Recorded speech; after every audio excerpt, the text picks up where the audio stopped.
കുറ്റിക്കുരുമുളകിനുണ്ടാകുന്ന ഒരു പ്രധാന രോഗലക്ഷണമാണ് മഞ്ഞളിപ്പ്. ഇലകൾക്ക് നല്ല മഞ്ഞ കളറും അതിൻ്റെ ഞരമ്പുകൾക്ക് നല്ല പച്ച കളറിലും കാണപ്പെടുന്നു. വളപ്രയോഗം കൂടിയാലും അതുപോലെ തന്നെ വളത്തിൻ്റെ കുറവും ഈ മഞ്ഞളിപ്പിന് കാരണമാണ്. അതുപോലെ തന്നെ വെള്ളം നന കൂടിയാലും ഇലകൾക്ക് മഞ്ഞളിപ്പുണ്ടാവും. സെക്കൻഡറി ന്യൂട്രിയൻ്റായ മെഗ്നീഷ്യത്തിൻ്റെ കുറവും ഇതിനൊരു പ്രധാന കാരണമാണ്. ഈ മഞ്ഞളിപ്പിന് പരിഹാരമായിട്ട് നമ്മളിവിടെ കൊടുക്കുന്നത് എപ്സം സാൾട്ടാണ്. എപ്സം സാൾട്ട് അഥവാ മെഗ്നീഷ്യം സൾഫേറ്റ്. മെഗ്നീഷ്യം സൾഫറുമാണ് ഇതിൽ അടങ്ങിയിരിക്കുന്ന മൂലകങ്ങൾ. ചെടിയുടെ വലിപ്പം അനുസരിച്ച് 2 to 5 ഗ്രാം വരെ നമുക്കിത് കൊടുക്കാം.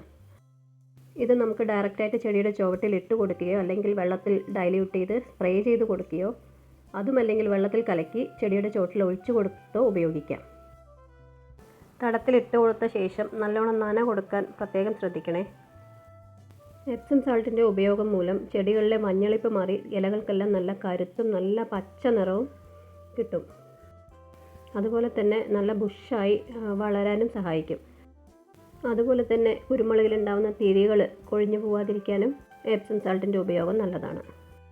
എപ്സം സാൾട്ട് ചെടിയുടെ തടത്തിലിട്ട് കൊടുത്താണ് ഉപയോഗിക്കുന്നതെങ്കിൽ നല്ല രീതിയിൽ നന കൊടുക്കാൻ മറക്കരുതേ.